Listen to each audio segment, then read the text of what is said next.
Yo and hello everybody, Mike here. Mike Moynihan, host of the Golden Age of Cardboard podcast. Welcome to another episode, and I am really excited about today. I'm excited about every episode, I guess. Otherwise, why would I do it if I wasn't excited about the episode? But today I get to tell stories. It's going to be story time with Mike. And I'm not going to tell the story by myself. I have a guest that's going to come on because I think it's a little more fun to interact with somebody and talk through it and maybe think of things I haven't thought of that you guys would like to hear out there in the audience. But I came across this collection, and I've even had stories like this before. I've had a situation a little over a year ago, pre-COVID, when a gentleman that I knew, he, had a huge collection of a bunch of vintage stuff, didn't really know what he had. I mean, he was a collector, but he collected different things. And so he wasn't so familiar with the cards, and I got to see it and it was amazing. And then COVID happened, and ironically, he passed away during COVID, not because of COVID, but he had a long story. He passed away. And I've kind of lost touch with, I didn't know his spouse or anything. And that's kind of one of those tragic stories that I don't know what's happened to that collection. It's just kind of out there, and I really don't know. And I don't know how to get a hold of her or anything. So neither here nor there, but now fast forward to 2021, last Sunday, and I had an opportunity to view another collection. And so before I get into all of it, I'm going to bring on my guest. It's a guy who's been on the podcast before. He's one of my good friends, and he is the cardboard apprentice himself, JT Triple Crown 24. What's up, buddy? What's up, Mike? Normally I like to open with a corny joke or some small talk about something trivial, but I'm excited to talk about today's story. So why don't we just go ahead and start telling the story? Yeah, so people know I've told JT some of the story. There might be some details that I cover in this retelling of it so that he can have some natural reactions to it. He can ask some good questions. Hopefully this will not just be me lecturing. I want it to be a little bit interactive. There will be some things I show, and this is going to be, JT, the story's not like, this is the beginning of this story, right? This is the first part of this story. There's a lot more to come, and that'll make sense as we go through it, as I tell it. But it's kind of one of those things. I mean, JT, you're a dealer. I mean, you're always looking for stuff to buy, and we all know the story, right? I got some cards. My dad had some cards. So and so has some cards, and they end up being giant boxes of 88 Tops or 90 Donruss or whatever, right? Yeah, I'm pretty sure most people listening, if you've ever shared with a non-card person that you are into cards, that they probably have said something along the lines of, I have these somewhere. And usually this kind of question of, oh, I wonder if these are worth anything now. And 9 out of 10 times the answer is no. And it's kind of you get excited. Someone's got a collection. You don't know what kind of buried treasures you have. This situation, a little bit different, it would seem. Yeah. And I always equate it to, you ever watch like American Pickers or, some of those shows, and they are always talking about barn finds, either cars or old bikes or something. And so I equate that to the card world, and I just call them barn finds, like these previously unknown, just sitting somewhere card collections that the people really have no clue what they have, good or bad, right? It's just collecting dust somewhere. So how I met this, just so you know how I met this guy, a friend of the family said, oh yeah, my uncle has some cards. He had seen my collection. It's like, oh, my uncle has some cards. He's looking to sell them because he got them from his dad. His dad is still alive, but much older, and had given the cards to his uncle. His name, the guy who has the cards now, his name is Mike, just so we're clear, which is kind of weird, but I'll refer to him as Mike. Mike actually owns the cards. It was his dad that collected him, and his nephew, I know, and was able to connect through the nephew. So what happened is the nephew said, hey, my Uncle Mike's got some cards. Can you look at him and kind of tell him? And of course, you do the roll in the eyes. Oh, great. Sure. happy to do it. Bring, But here's the thing with this one is that I'm sure that he said that his uncle's dad, when you're hearing this, that means that there's at least 3 generations here. So if you have an uncle's dad, did that in your mind make you think that maybe you were dealing with something that might be a little bit older? Because if it was just his dad, maybe that in my mind would register like junk wax era. But if it's a previous generation, now we might be talking vintage. For sure. And I knew that you're right, because the generational thing, the nephew's younger. He's my kid's age, in his early 20s. He's your age. JT. Yeah. So think about your uncle, right? He's in his, mid to late 50s. I didn't ask his age, but so his dad has to be, in his late 70s, maybe even early 80s. And so, yeah, of course I thought, wow, this could be decent stuff. But then you never know, are they all in a shoebox and they're beat to hell, or, what's coming into your life here, which is actually a lot of the fun, right? The unknown, like you said, hidden treasures, the barn find. What am I going to find when he comes over? So he comes over, and the nephew was already over here. He'd come over, and so we went and met his uncle at the curb, and he gets out of his car, and he has this little white tote, not very big. And like you couldn't even fit a real binder in it. And so I'm like, okay, it wasn't that big. I'm like, what is in this thing? And so he comes inside, and finally I'm like, okay, like I'm not even showing him the card room or anything. I'm ready to get, I set up a little this little table right here, set him at the chair. And I'm like, okay, let's start looking at what you have. And this is no joke, JT. If you've been in the hobby for more than a day, then you know how fast the sports card market moves. There are now more options than ever to buy, sell, and research your cards. One of the most frustrating hurdles in the hobby is the fees when selling your cards. Those other popular marketplaces, the ones with their average seller transaction fee of 10%, the ones that don't have the seller's interest in mind. Wait, what? Who would do that? Well, hold on to your horses. No, not those horses. Welcome to the Card Flip, a place where we want to provide a simple alternative to buying and selling cards. No clutter, just you, graded cards, sealed wax, and the easiest of transactions. So what do you say? Are you in? Great! Welcome to the Card Flip, the seller's marketplace. He pulls out a folder, and for those of you on the podcast that can't see this on YouTube, it's one of those old school colored folders that literally has, 3 tabs in the middle, and you would put your notebook paper in it and turn in an assignment. And it's got written on the front on these stickers, baseball cards, and then a number, like he's got them numbered. And there were literally I got a whole stack. I kept them all just because it's just too funny. The story is too funny. There's all these just folders, right? And so he hands me the first folder. I should step back. He had a few cards that were in top loaders, actually. And JT, you and I have both seen it. The top loaders that look like they're 30 years old, and they are 30 years old. Yeah, the cards haven't been removed from them since they were originally put in the top loader. That's my favorite. I have no doubt that that's true. Absolutely no doubt. But it's some pretty holy crap stuff, right? He has a Yogi Berra rookie 48 Bowman.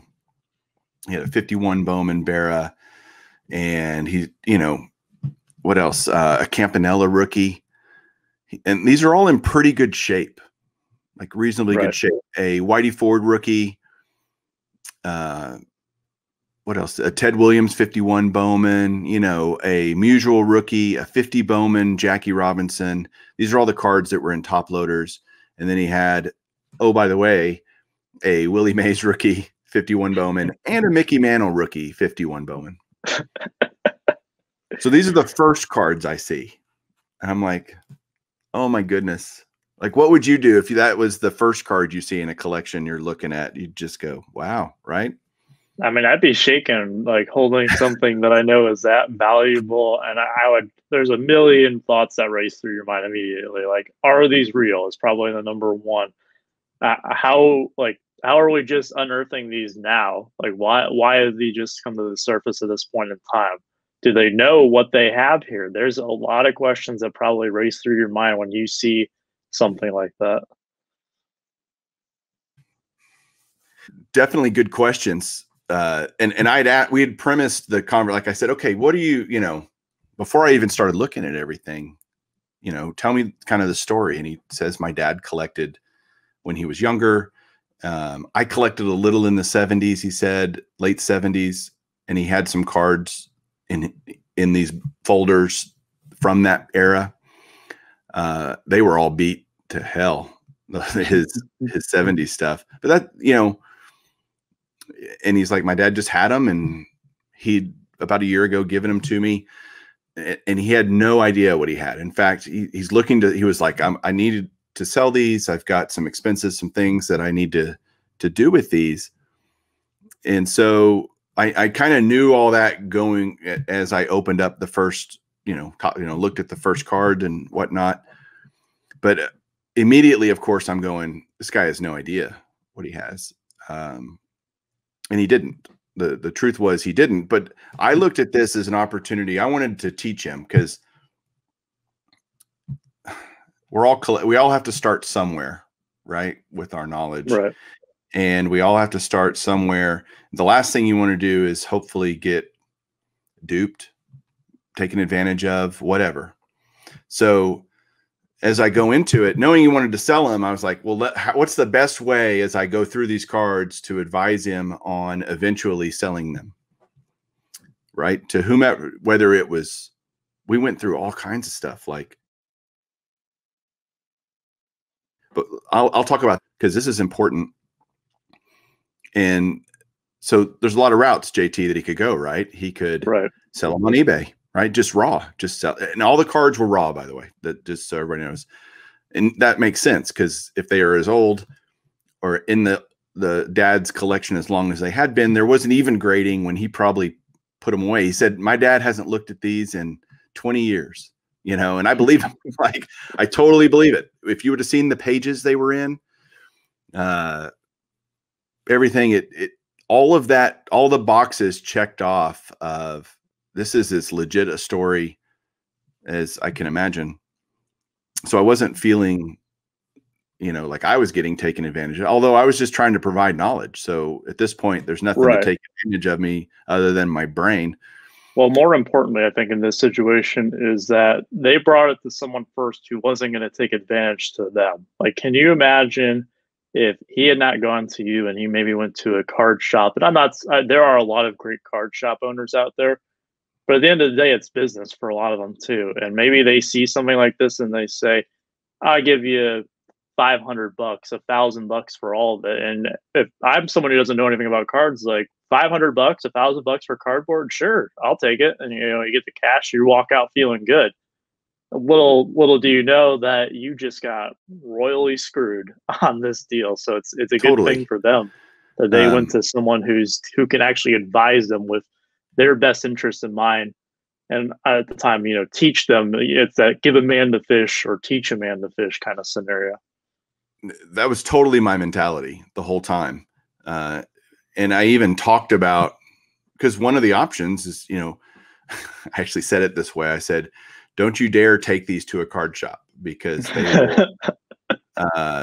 they will completely lowball you and not give you anywhere close to their value. And I even said this too. And in addition to that, that's their job. Like, they're trying to make money on it. So they're going to pay you 50% of value at best, maybe lower or slightly higher, right? Depending on what they feel like on it. And so I said, look, don't do that. Let's kind of, first of all, we got to get a lot of these key cards graded. Again, they were all raw. Well, that'd be a great idea normally, wouldn't it? Right. But what's the problem right now? Well, you got the PSA shutdown. The good news is, though, you're talking about some big boy cards that aren't really affected by this lower level. You're kind of forcing the situation where you have to pay the Super Express $300, I think is the lowest level right now. But I mean, if I have these cards, I think I'm taking all the precautions necessary, and I want these things in the holders, slabbed up and authenticated as soon as I possibly can. And I'm sure that's pretty much your mentality too as a collector. It was on the big ones for sure. Not on some of the lower stuff, which we'll talk about. So we talked about grading. I just went through. This is a 2.5 hour, conversation I have with Mike and his nephew. We're going to try to condense it as best we can here, but I think some of these key points are important to get a little deeper on. And the grading idea, I said, there's several companies you can grade with. I went through the pros and cons kind of each of them. Someone calling I don't need to talk to right now because I'm talking to you and you guys. So, what does it mean to get a card graded? And hey, there's expense to that. It's not free. And you don't know what you're going to come back. There's we've both had instances, JT, where we've sent in cards either of our own or for you, since you do group submissions, for people. By the way, you can check out JT's group submissions for PSA whenever they restart that on Facebook. JT, I'll let you plug that later. But when we send in cards and people are expecting a certain grade and they're massively disappointed at what comes back on the flip, right? Like, that wasn't nearly what I expected it to be, or whatever, came back something less. And you and I both know, and I explained to him, like, look, let's take the Mantle rookie, for example, but certainly the most valuable card that he brought over. A PSA 1's about, it's a 5-figure card. It's a $10,000 card. Well, every number up from there, the card essentially doubles. So it matters if it's a 5 or, well, does it really matter? I said, yes, let me show you. And I walked through some completed eBay sales with him on my computer here. Again, this was a lot of stuff I'm trying to condense, and I'm skipping around a little in how the conversation went, but trying to make it flow for this conversation. Because a lot of you guys out there might be going, well, why did you ask him this and this and this? The answer is probably yes. Be patient. We'll hopefully get to it. And if there's something that I don't say, it doesn't mean it wasn't talked about. Ask a question down below in the comments, and I'll let you know if we talked about it. But what does grading mean? What's the cost? I pulled up PSA's website, showed them, and it shows, when you pull up the services, not available or sold out, or I can't remember what exactly it says, something where nope, can't do this, and get down to the Super Express at $300. And in actuality, the Mantle alone would be about $1,000 to $2,000 to grade, because they're going to upcharge you for that card. And he's like, he just had no idea that it would cost that much just to put it in plastic, that makes sense. If you're outside the hobby, you would look at it from the outside and think we're all batshit crazy for paying that much to have somebody assess our card condition, right? I mean, but the cost of that in the scope of how much the card could potentially be worth, depending on the grade, is fractional. And I think that's one of the things that a lot of people, when they think about grading, it's why it's so popular, is because that slab with that little number on it and that authentication, to have that peace of mind. Are any of the grading companies perfect? No. Are they considered experts in the field? And do I believe they're experts in the field? Yeah, they're pretty much the best of the best. They deal with this kind of stuff. And on something like that, I'm sure at the service level you're going to have it at, you're probably going to have someone who's very knowledgeable about that specific card or that set. So you're paying for a service that is from a professional to certify your collectible to make it worth even more. And I think it sounds like a lot of money up front, but when you actually look at it and see like how much the card is then worth, it's pennies on the dollar. You and I and most people out there that are collectors understand that I think that he was flabbergasted at that idea. And I said, look, because we think it's raw price and graded price way more than the cost of grading is simply put, right? Right. It can be. And there's risk too. Sure. But in his case, sorry, I hate to interrupt you. There's no cost. Like it's there, his how much money he has into the card is zero. So his only cost into the card is, let's say, $1,000 to grade the Mantle. He's already won. You know what I mean? Like, right. What were you going to say? I interrupted you. I apologize. Oh no, you're fine. Well, there's two things from what you just said there. First off, is that he's saying that he wants to sell these for money. So he's trying to see if he has any value here, basically in their current form. So maybe a more realistic scenario, if you've got like a mantle and a maze, it's different. But if he had just more of those 70s cards, for example, that were actually in good shape, that might be something that you could actually take to a card shop if you really wanted to just dump it really quickly. You could sell that very quickly, where grading is not necessarily a need if you were to consign it or go through some sort of other process or put it as a lot, whatever. But the fact that they're trying to get this money, and then you tell them all of a sudden, well, you probably want to invest a few $1,000s into grading costs here to get your thing certified. All of a sudden you're thinking, well, I'm coming here to make money. Like, I thought that these were going to make me money. Now you're telling me I got to pay a few $1,000s when I have these expenses. So I think that prospect of having to spend that much money is what's scary. And I mean, the risk involved with it too, selling it raw, is one thing. I think that leaves a lot more room for, especially on a vintage card, where one singular number on the grade, even a half grade, means a lot in terms of price. We're talking, 4-figure differences, 5-figure differences when you get towards the mid to high end range. That's really important. And on top of that too, there's things with like sending it in for grading. I know that's something that we briefly discussed the other day when we were talking about this, is you got to get it there. Like, they're not just coming by their house and like, hey, we're going to take a look at this now. You got to get it there. So there's a lot of risk that goes into this as well. Well, I'll touch on that real quick. I told him straight out, like, if you decide to send a few of these cards in, you're flying to Southern California to PSA, and you're literally going to drop them off.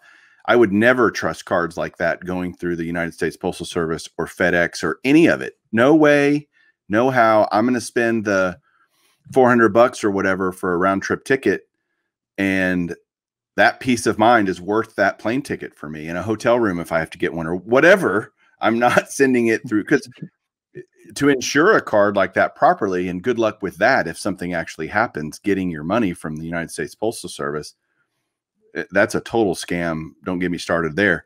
But to even insure, it's going to cost you, I mean, you deal with this. What would it cost to insure, let's say, the mantle and maze for, let's say you wanted to conservatively do $20,000 on those two cards? What's it going to cost you in insurance for that? So yeah, the thing is, I don't even know if you can get $20,000 insurance without going through some kind of crazy expensive service. So I'm pretty sure at that point, like, you're obviously paying for priority mail express if you're going, or overnight if you're doing FedEx or UPS. And that right away is probably, on something of that declared value, $100. And then it's going to be a few hundred more with that kind of insurance. So at that point, it's almost worth less, right, like the cost of going out there. And hey, it's a little vacation too. Why not go ahead and take that rather than just making the vacation to your local FedEx store or UPS store, whatever the case may be. Right. And even then, I'm telling you, if I mailed cards off like that, I wouldn't be able to sleep till I knew they were delivered and signed for and whatnot. So again, I did say, look, if you do this, that's you've got to go out there. And again, I hate to belittle or not belabor this point. Maybe we're at step one. I've only seen the cards once for this we got a lot more steps. I gave them a lot of ammunition and food for thought to start making some decisions, which I have volunteered to help with. So there's the whole grading aspect on all of it, right? And believe it or not, a lot of the cards he had, which I haven't even gotten into yet, are worth a lot of money graded in and of themselves. A lot of the old commons and stuff that people are building sets and whatnot, if they're graded well enough, they can be worth money. Now, well, that was certainly true in the old system of grading. Maybe not. And that's where I told him, I said, when PSA reopens, we don't know where the price point's going to be for kind of just we'll call it just a normal card, right? Kind of the under $4.99 value kind of card. Is it going to be $50? Is it going to be $100? We don't know. And therefore you can't know if that additional cost is worth it we can't even remotely guess as to whether or not it's going to be worth it. So we got into, well, then how quickly are you? And even then, if you send them in, good luck. You'll get them back a year from. I mean, we don't like. Right. I mean, I'm not sure. What did you mention to them? Like if the goal was resale value, PSA 9 times out of 10 is going to be your best option. I think for most cards, a lot of people would say PSA, but if speed, getting it back quickly and selling it, because they have nothing into it, which you mentioned before, and that's something that they might be considering. But do you think that even like an SGC type of thing where you do like an overnight service with them? I'm not sure about Beckett's vintage grading, what that looks like, but I'm sure they have an express service for that. There's other services as well. It's probably those 3 is what you'd want to stick with on those types of cards. I think SGC is probably the second most viable, but is that even something that comes in the conversation? It did. I said, look, it's either PSA, which will get you the most value but take the longest, or with these kind of, because all these cards were 50s cards, 40s and 50s, just letting the cat out of the bag a little there. I said, SGC has they're very good in that arena as well. And they are open for business and they are taking submissions currently. So we haven't even gotten down the road of, we touched on it slightly during the conversation of, what's your hurry? What's your time frame?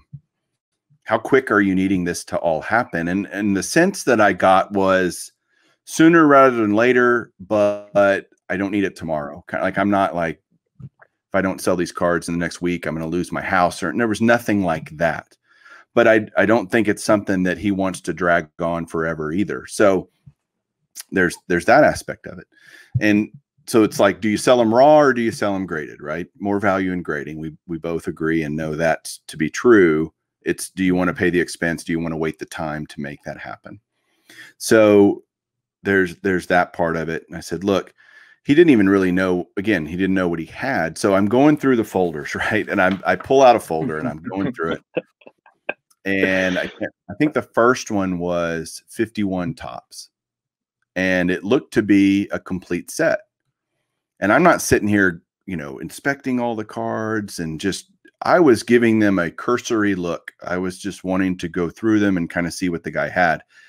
And again, he had like 9 of these folders, and the pages, oh my God, we talked about storage. I said, oh my gosh, it's a miracle these cards are still even in paper form, because it's the old pages, the non-ass, lots of issues. And so I agreed. In fact, I'm going today to my LCS to buy just tons of supplies for the guy, and he's going to pay for them. He agreed. I said, look, it's probably going to be about $100 for me to get everything that you're going to need to store these cards properly, to get them safe, right?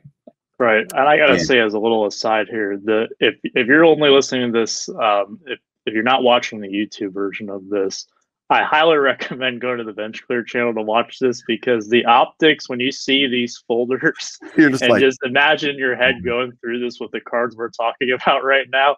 It is absolutely hilarious. Like every time that Mike pulls up this folder, I'm laughing. I have to hold back because it's so you don't see this every day.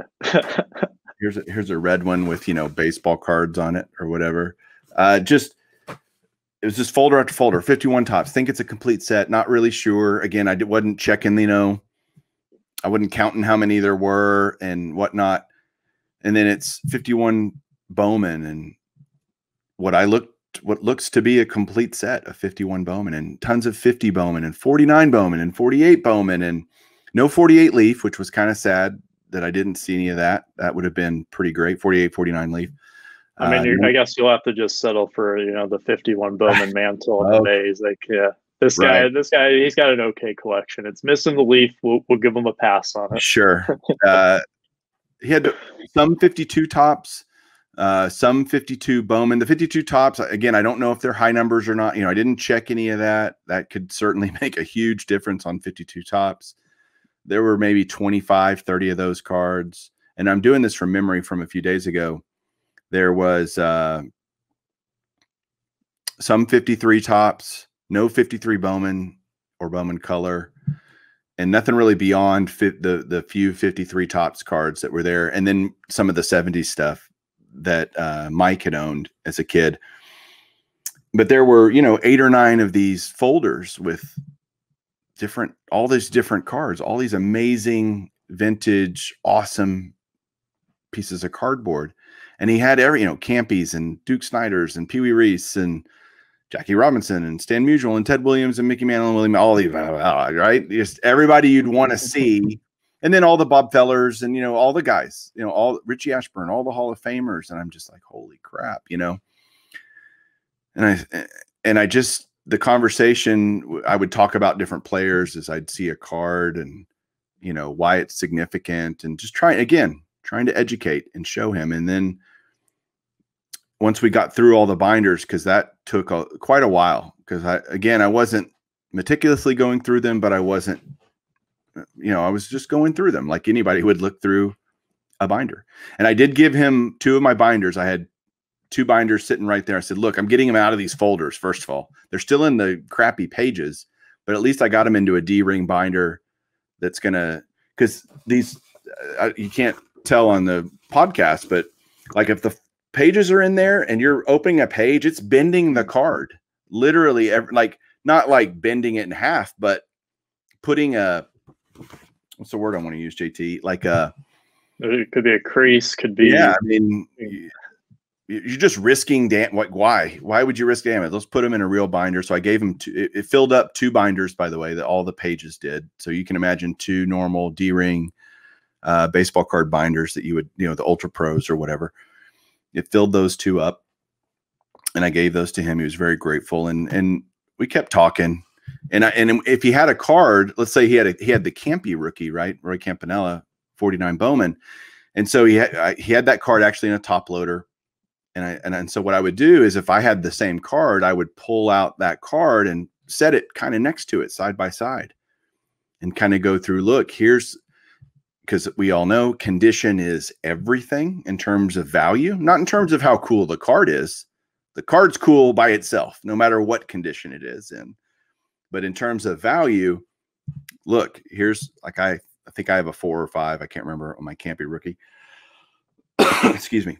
But I would put them side by side. Hey, look, the corners are better on yours, or the centering's better on his. One thing I will say about the entire collection that really struck me was how beautiful all the colors were.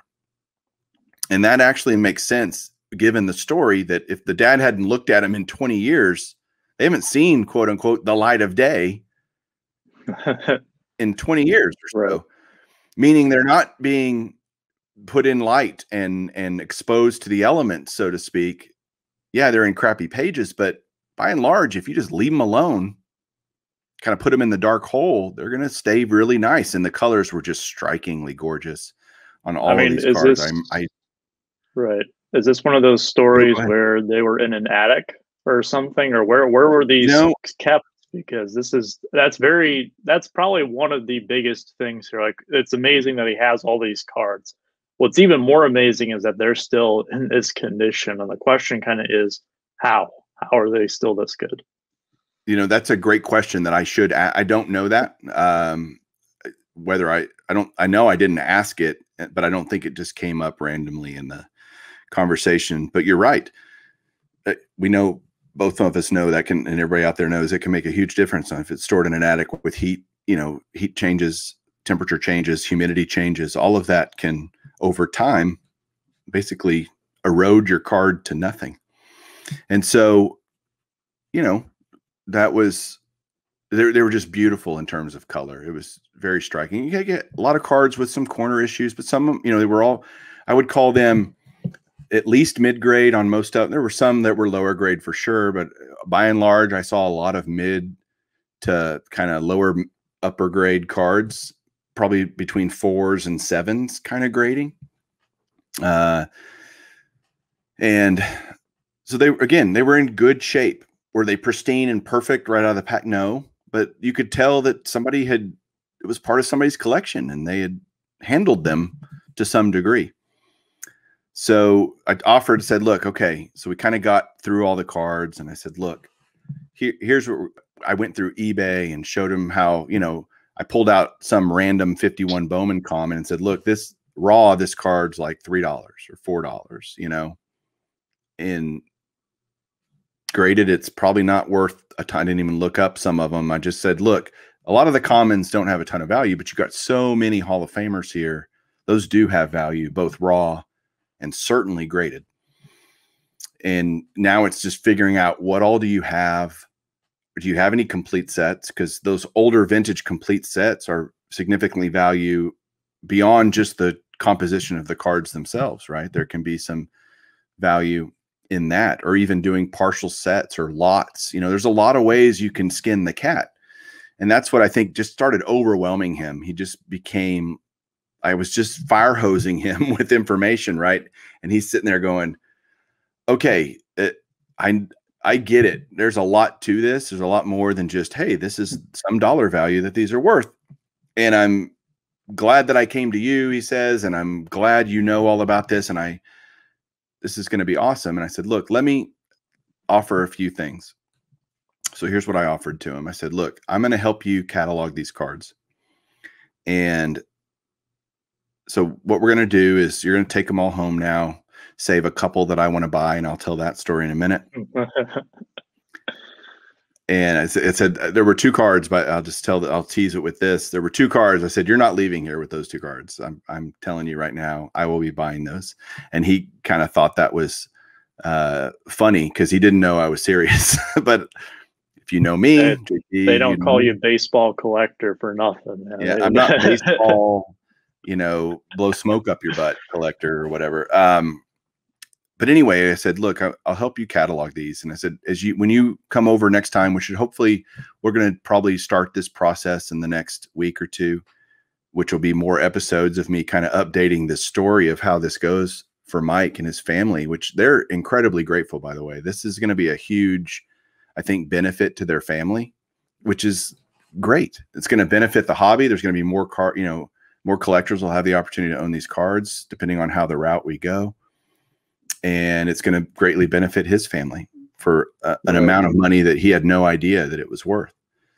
So I mean, that's a huge part of it. Like you gotta think like this sounds really cool. And a lot of people here are probably collectors who are thinking like, wow, I would be awesome if I could find that. He's selling these, but this is a life-changing amount of money. I think when we talked the other day, you told me it's like, and this would be a life-changing amount of money for me if I had come into these cards. I think for pretty much everyone, like if you had this is huge. I mean, like the Mantle and Maze, we're talking about cards that you could buy a new car for this piece of cardboard, and that's a huge difference from just bringing over in these little dinky binders these cards that you're hoping might be worth something to pay a couple of bills. Like this is huge life-changing implications from this. Yeah, it was like he had this look on his face like I just told him he won the lottery, right? And essentially he had in cardboard terms.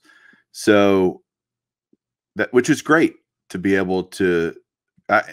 I'll just tell you guys, I kind of told him, I think as is what you have here is, without me really going through everything and being completely thorough, 80 to 100 grand. And if you sold him as is, like right now, and he couldn't believe it, his jaw dropped to the floor. I said, but first, before we, get too crazy and am I right, wrong, off by a lot or a little? I think I'm reasonably knowledgeable about these cards, but let's catalog what you have. Let's do that.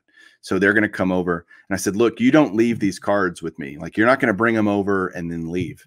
You don't leave these cards with anyone, not even me, even as much as you might trust me.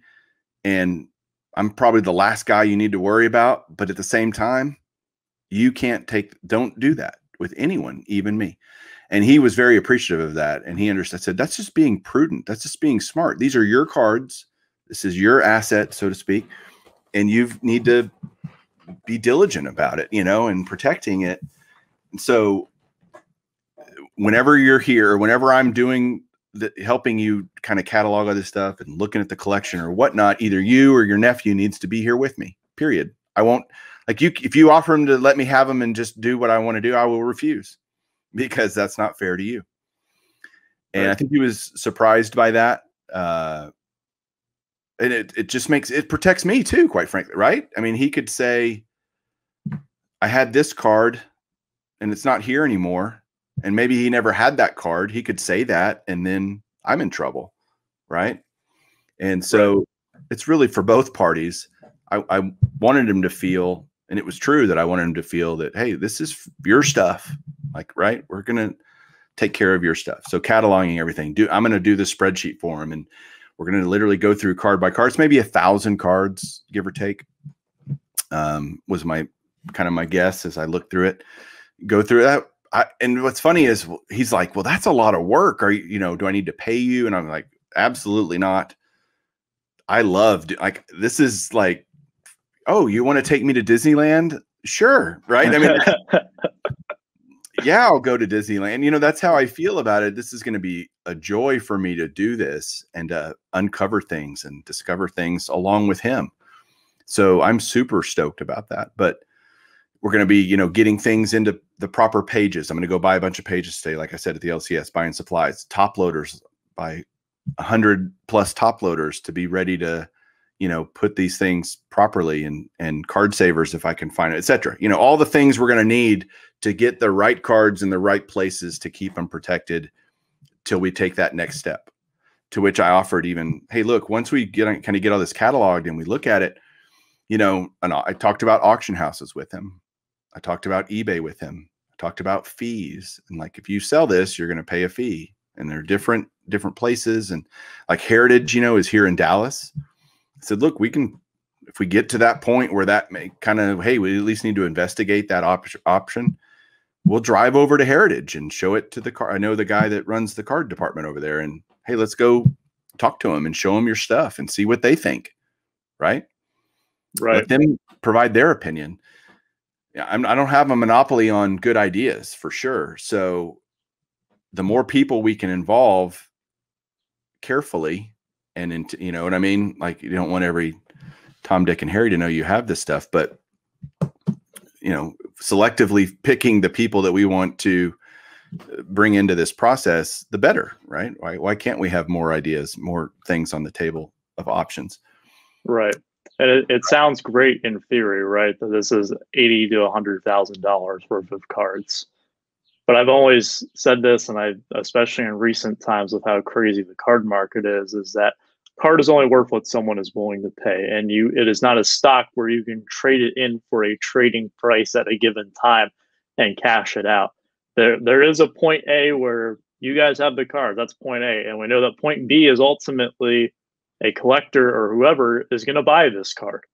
But there are a lot of points in between where there's a lot.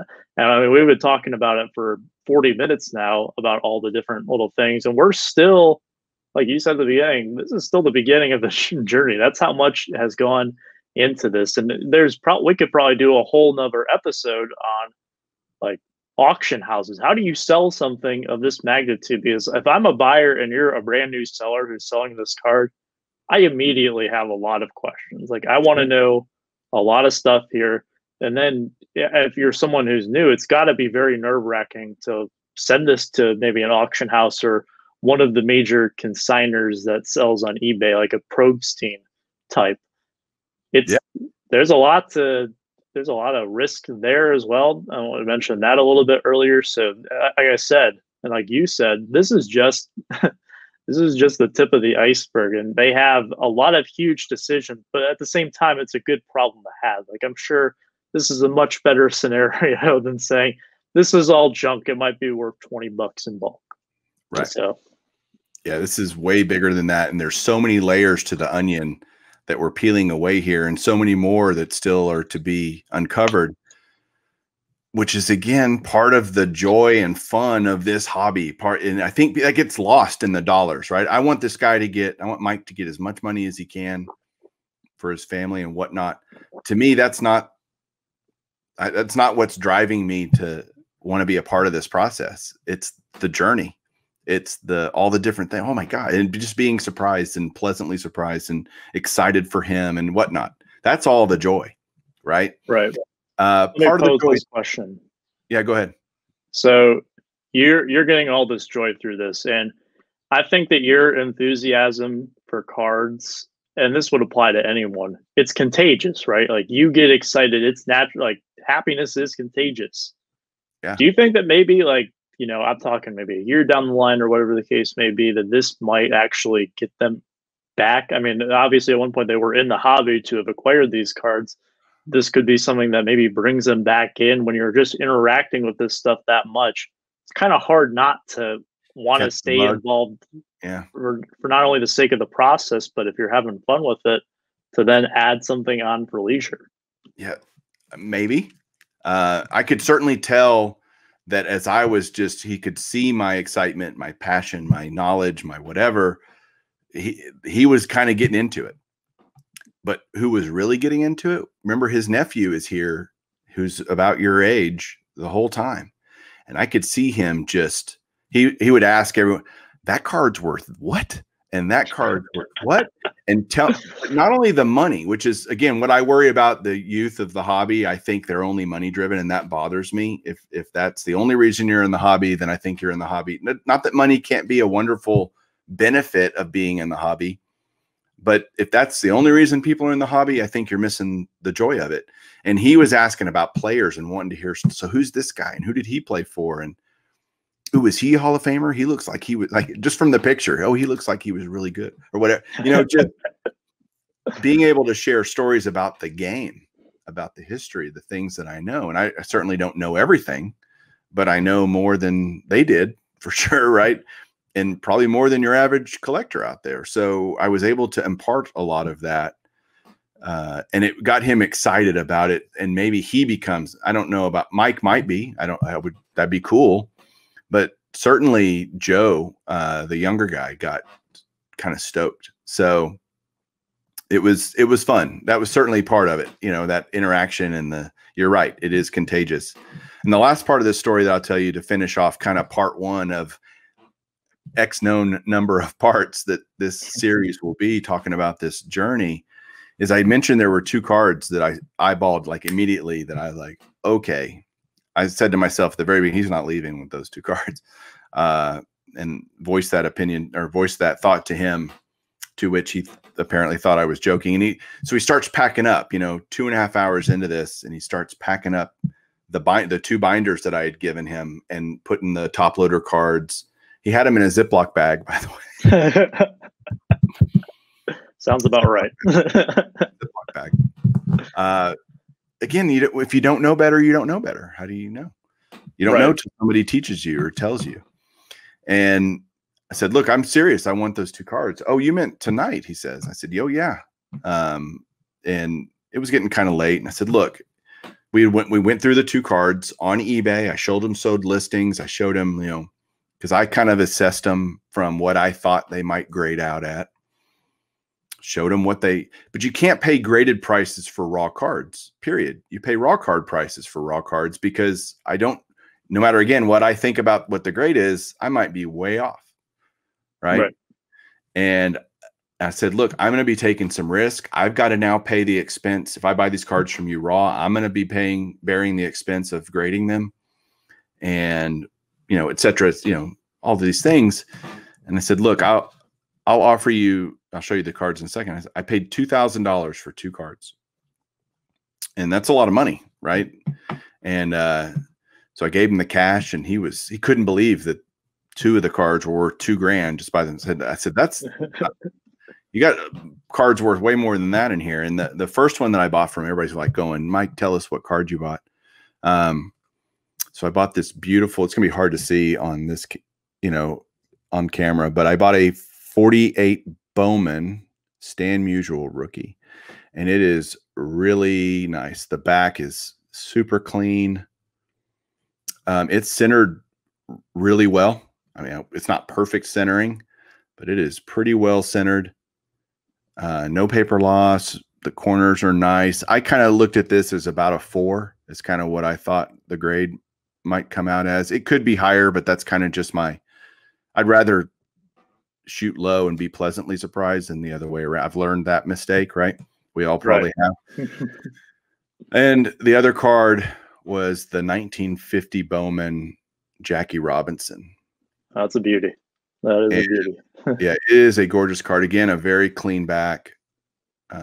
Definitely off center, kind of left to right. You can tell maybe and I mean, again, not a perfectly center card by any stretch, but a very nice example. Again, I just wanted the card. This is probably a 2 would be my guess on this card, but I just want him for my collection. And so I offered him the $2,000, explained why I thought that was fair, and he agreed, and I bought the cards, and I was so excited. I mean, because I don't care how long it takes for PSA to reopen and whenever. Yeah, I'm going to submit them when I can submit them. I'm in no hurry.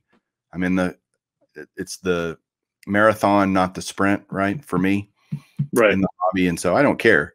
I'm happy to own them. I'm happy to have them.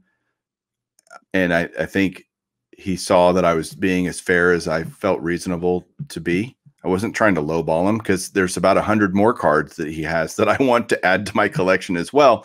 So what would be the point of, dicking him over now? There wouldn't be any point ever to do that to anyone, but I wanted to be fair. Right.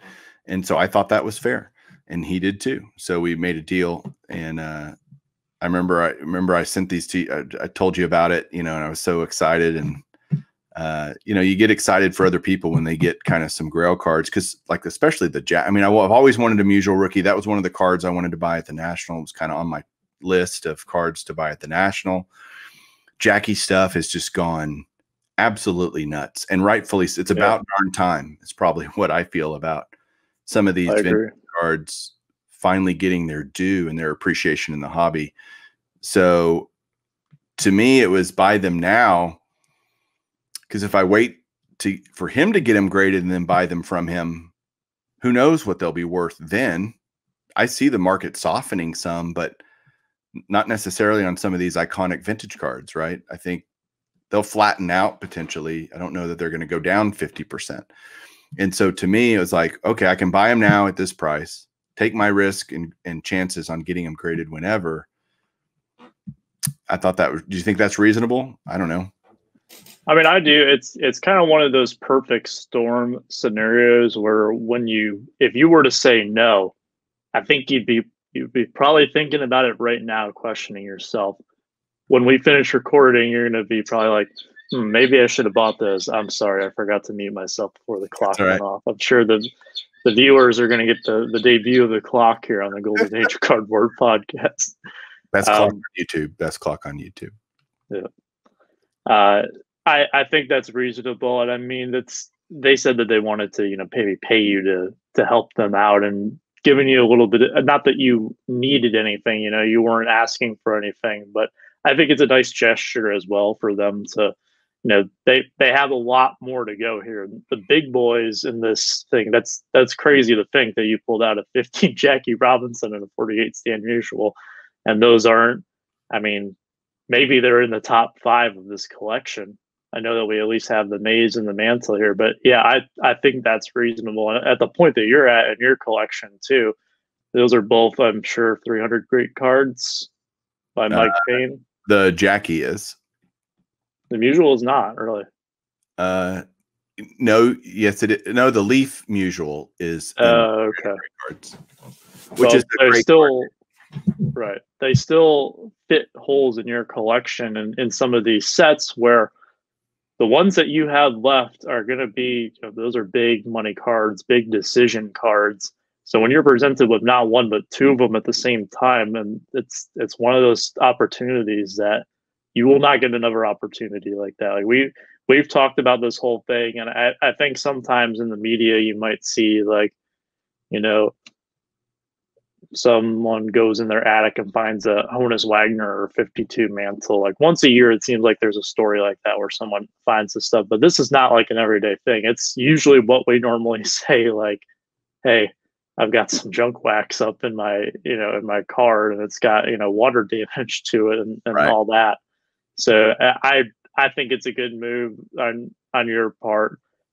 Another good thing about it too is that if you're someone who maybe sends these in to get them graded, you can kind of lead by example with that too, because we talked about this at great lengths earlier, but to kind of reiterate it, is that they're kind of shocked the sticker price of some of these grading expenses. And if you, as you said, if you don't know that stuff, yeah, you probably would be pretty shocked. But if you were to do that and show them, here's what I paid for them now, here's what they're worth after they're graded, it's more so like a way to show, like, number one, they were all slabbed, which is another question. You know, there's no alterations that PSA or whatever company they choose to go through determine. And number two, they're now worth this much more. So it's one of those seeing is believing type of things too. So I think it's a beneficial thing for them as well. And you're the one who kind of carries the burden at that point, since they're your cards. But I think it's a good opportunity, and they can also follow the process, get more familiar with it, so that they can make more informed decisions on their own behalf to make sure that the end game in this really results in the best possible outcome for them. Right. And it's going to be a great journey as I help them through this process. I'm excited about it. Thanks for coming on and, hearing me tell this story. You had heard a lot of that already, but I wanted to do it. Thank you for sharing it with me. That's, you don't always, you hear about these things, but when it actually happens to someone, and it's kind of one of those, it's not 6 degrees of separation, but I'm like 2 degrees of separation from the story. Like, I get excited about that. I think anybody watching this would get excited about that. I mean, you're the one who gets to like somewhat handle these cards as well too. So you're much more involved with it. I'm sure everyone who's following along here might feel a little bit more intimate with this journey. And another part of it too is that we see these stories in the media when they pop up, but I don't always think that there's a lot of times where it's kind of like, oh, they found this is what it's worth. Story's over. What actually goes into it after that when something like this happens? And I don't think that's something that's really a stone that's turned over too often. It's more so the instant gratification, the cold hard facts, but there's a lot of behind the scenes work. And those of you out there listening who are very detail oriented and love these kind of processes and talking about this kind of stuff, I think it's going to probably be a fun journey for you too. I know I'm one of those people. So me too. Yeah, that's part of the point of starting it today is I'll do another video when I do more stuff, and that might be 2 weeks, and people don't understand that. Well, you hear about the find and the end result. This takes time. Like, this isn't going to be overnight. All this is figured out. And as I do these kind of, here we are, and hope to do some videos showing more of the cards in the collection. And that's the idea. And I'm excited to do that. And I've asked for permission from him to do that. And he's granted that. I said, look, I'm going to help you, but my catch is you got to let me do some videos on it. And he said, no problem. I'm just not going to use his name's, full name and all that. I mean, Mike, right? There's no Mikes in the community or anywhere. Nobody's name. Right. You'll probably be able to find them because Mike is the least common name in the baseball card hobby. So that's the point. Is I said, look, this will be a fun experiment's not the right word. Journey, right? Right. To kind of see all this and let people see behind the scenes of what goes into it. Not that all of us can't imagine it, but to have it play out is a different thing, and to be a part of it. I hope everybody enjoys being a part of it. JT, why don't you tell everybody before we sign off, how they can find you if they not familiar with you, and your just all the ways to get to know JT better. Yeah, absolutely. I appreciate it, Mike. Best way you can find me where I'm most active, because I'm pretty much ball and chain to this desk working on it, is my eBay store. If you're watching on YouTube, you'll see my handle there. If you're not watching on YouTube, then it's at ITS Triple Crown. I've got over 25,000 different cards in stock. I've got some vintage, mostly modern, a little bit of something for everyone though. So if you're interested in any of that, let me know. If you tell me that you came over from the golden age of cardboard, I might give you a little discount as well. Just appreciate you listening and going along on this journey with both Mike and myself here today. You can also find me on Twitter and Instagram, same handle as right there at It's Triple Crown. I'm on YouTube as well, Triple Crown 24. Not as active there, but you can find me there as well. But Mike, I appreciate you. Yeah. I'm sorry, did I miss something? What about your Facebook group that does group submissions? That is one I did miss. If you're interested in getting stuff graded by PSA whenever the value submissions are open back up, or you want to consider submitting some cards to SGC, my good friend Mike O, who is here on YouTube. If you're a YouTube viewer, you're probably very familiar with Mike. He handles the SGC submissions and does a great job. So it's Triple Crown 24 and Mike Goes grading submissions on Facebook. You want to join our group, you don't even have to submit. You just want to talk about graded cards, talk about the hobby. We love to have you. So check us out there. But Mike, I appreciate you having me on and telling me this story. I get a little giddy when I hear about, 51 manels and all that. Yeah, it was fun. It's going to be a lot more fun as we go. Thanks everybody for watching, listening out there to this, again, first snippet of this, what I expect to be a really fun journey. So thanks everybody for tuning in. We will talk to you soon. And JT, you can take us out with my favorite phase at the end of a video. Yes. Keep collecting. That's right. Y'all take care.